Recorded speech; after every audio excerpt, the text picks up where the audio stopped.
I'm Coach Corey Wayne, and this is my video coaching newsletter. And the topic of this newsletter is going to be, I was at her beck and call.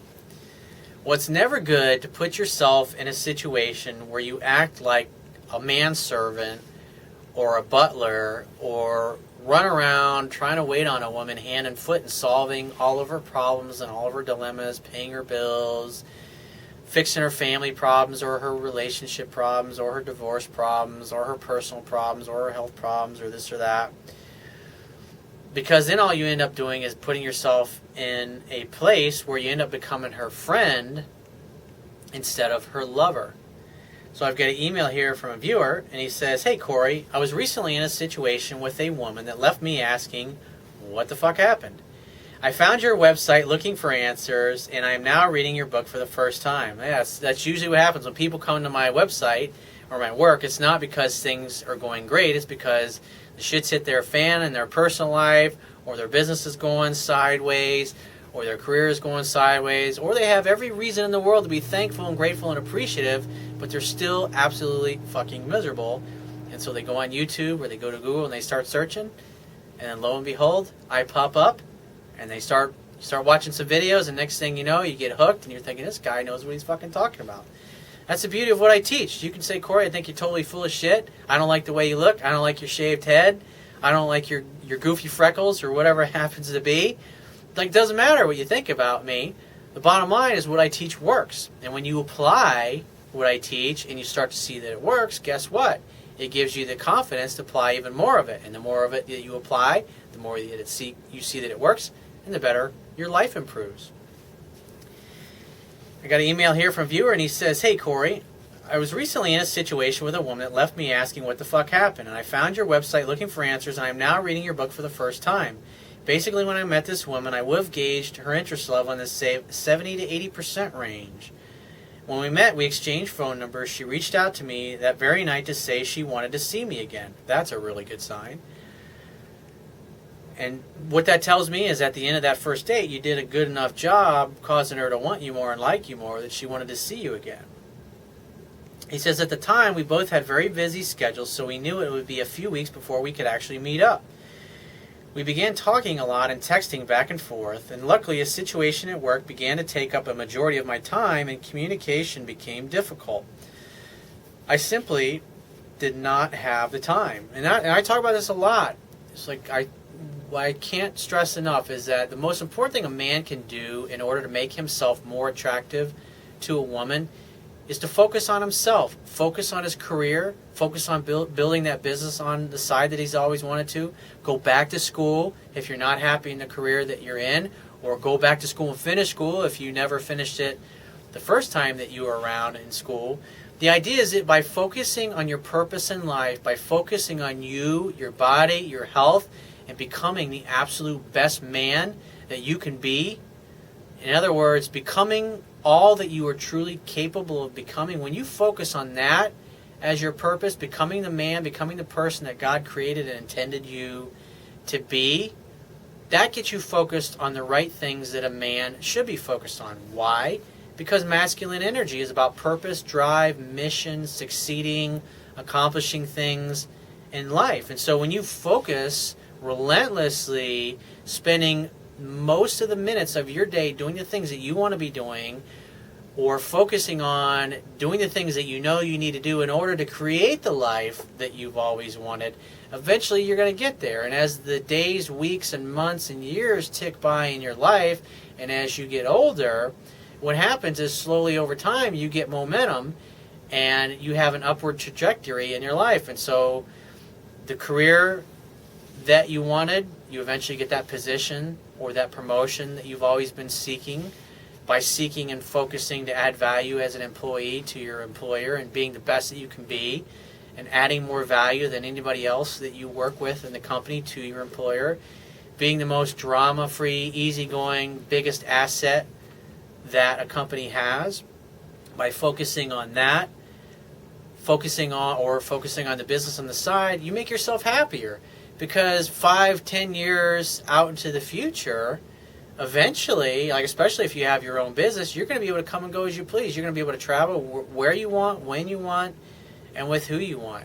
And the more the minutes of your life are spent doing basically whatever the hell it is that you want to do, the happier you're going to be. The closer you get to achieving those goals, or just the process of achieving those goals and making steady progress over the years, that builds your confidence. That makes you feel better about yourself because you've got ambition, because you've got goals, because you've got things that you're striving for, that you're moving towards in life. And so when you encounter women and you're just in the day-to-day activities as you go about your life, whether you're going to the store to buy a new couch, or you're at the grocery store, or you're walking down the street with your buddies on a weekend just having some fun, you meet a nice girl, you just feel the instant chemistry and connection there and the attraction, you make a date on the spot, and boom. And then why did that happen? Because you're happy, because you feel good about yourself, you feel good about your life. And even though you might be broke as a joke, and you're working your ass off for somebody else, doing something you really don't want to be doing, but the fact that you're building your business on the side at night and you're making some headway, that gives you something to look forward to. That's emotionally compelling to you. That's exciting. And so when a girl says, what do you do for a living? You say, oh, I work at such and such place, and it's a great job, it pays the bills and everything, but what I really love is I got this business that I'm building on the side at night. And it's exciting, and you start telling her all about it, and she gets caught up in your enthusiasm for what it is that you do. And it's just naturally, the more you spend your life doing things that you want to be doing, the happier you're going to be. And the happier you are, wherever you go, you're going to be smiling. You're going to be feeling good about yourself. You're going to be feeling good about your life. And when you see a beautiful girl walk across your path or pass you in the grocery store, and you see her checking you out, and you're making eye contact with her, it's easy just to say, hey, how are you? How's your day going? Oh, I love your smile. Like, oh, I see you got a lot of healthy things there. You must use vegetables. Or whatever it happens to be, it's easy to strike up a conversation because you're happy, she's happy. You feel good about yourself. You feel good about your life. You feel like you're making headway. You feel like you're getting there because you're taking action. Because inaction breeds fear and doubt, but taking action breeds confidence and courage. And so no matter what area of your life that you're trying to improve, you want to be focusing on taking action, because when you're too busy focusing on taking action, you really don't have time to worry about things that aren't going the way you want them to, or those areas of your life that aren't quite what you really want them to be. As long as you're continuing on a daily basis to try to put a little bit of time in each of your most important areas of your life that are important to you, eventually you're going to get to where you want to be. And as you make progress, and as you see things happening in your life, as you start to have little successes, because accomplishing one big goal really is nothing more than breaking it down into a bunch of little daily goals that you accomplish. Like I said, that's what you need to be focusing on as a man. And so when you can do that as a guy, as far as women goes, that part kind of takes care of itself. Creating attraction just kind of naturally happens.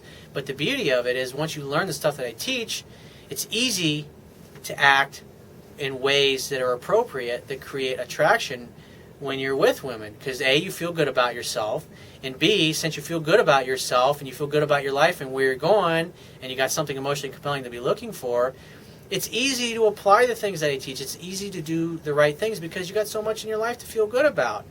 And so adding a woman to your life, adding a girlfriend or a lover or a bunch of lovers to your life, are not something that's going to complete you or make you happy, but they are things and people and relationships that are going to contribute to your happiness. They're going to give you someone to share your completeness with and not necessarily complete you. So back to this email, he says when he met this girl, she was in the 78% range. And so he said he had busy schedules, and what he really liked about the fact was that he was busy. And so when you're busy, it's hard to respond to a woman's phone calls and texts in a timely manner just because you're busy. And the great thing about that is because women are more attracted to men whose feelings are unclear, that causes her to wonder where she stands with you and to wonder about you, because there's usually a period of time in between where she reaches out to you and you actually are able to get back to her through text or email or chat or returning her phone call. He says after about a week and a half went by of not talking to each other, he says I reached out to her to see how she was doing, and he says, man, I was surprised if it was that. This is beautiful. He says, it was as if her interest had grown. She began calling and texting all the time, always wanting to see me. And he says, and this is where I fucked up and did everything you say not to do. We began seeing each other all the time, and I was at her beck and call. As you already know, she backed off and got distant. Isn't that amazing? The guy's busy. He's all wrapped up in projects at work, and he's thinking, fuck, I got to call this girl. Because normally, when a guy's got nothing going on in his life, he's sitting around thinking, oh, I haven't heard from her. I got to do something. I got to make her like me more. I got to make her want me more. And so he's trying to think of things that he can do, reasons that he can come up with to call her or text her or ask her about things that have no relation to anything. And that ends up turning women off. And you can see in this particular case, less is more, just like I talk about all the time. This guy's like, oh, a week and a half goes by and he reaches out to the girl and she's even more into him than she was in the past, because the whole time he's busy and focused on his purpose, she's wondering about him. She's wondering if he's going to call, when he's going to call. I mean, a week and a half went by. Because most guys do not do that. Most guys, they call within a day or two of the last date or within a day or two of meeting for the first time. He says, well, that's when I found your website. I've taken your advice and cut off all contact, and after a few days, she began liking my status updates online. Before, I would have read into it and called her, but now, if she calls me, she calls. If she doesn't, she's not interested. Anyways, thanks for the advice. It's pure gold, man. That's like I said, I talk about it all the time. It's like textbook, and this guy has been following that, and that's what happens. A guy starts dating a girl, things start going great, she's blowing up his phone, and then she gets too familiar. He's not so busy at work. And then, boom, he's like always there, always available 24/7. And so he gives her more time and more of his presence by talking to her all the time. And what happens? After a few days and a few weeks of this, she gets bored and doesn't even want to talk to him anymore. Isn't it amazing? And so he backs off and stops pursuing. He stops moving forward, in essence. And what happens? She starts moving forward again, and she starts reaching out. Like I said, women are like cats, and this is what I talk about. This is what happens. They get too familiar, or they get bored, and they just go off and roam the neighborhood, so to speak, and you just got to let them go. But like I said, the fallback position is always you call them at least once a week, and you set up a date with it when it's anybody that you just started dating. And like in this particular case, when she calls you, just make sure you're setting those dates. And if you keep a woman calling you and pursuing you and texting you 70 to 80% of the time, you're never going to be in a situation where a girl backs off like this. That's why it's so important to watch her actions and adjust your approach accordingly. So if you have a question you want to ask me, go to my website, click the Contact Me tab, which will be on the left-hand side of your screen, and send me 1 to 2 paragraphs max. And just give me several days to get back to you with the response. If you want to talk to me right away, the quickest way to get my help is to book a paid phone coaching session. You can do that by going to my website, click the Products tab, which will be at the top of your screen, and just follow the instructions. If you want to get a digital version of my Kindle ebook, on my website, underneath the email sign-up box, there's a box that has a link that will take you right to the Amazon Kindle download page for my book. Once you get there, if you don't have a Kindle device already, just download one of their free e-reader apps for your smartphone, tablet device, or your computer. And if you appreciate the value of the information I offer in these video newsletters, the articles on my website, and my ebook, you can show your appreciation by going to my website right now, and on the Webia toolbar, which will be at the bottom of your screen, click the PayPal donate button and donate any amount that you feel is equal to the value of the information. And I will talk to you soon.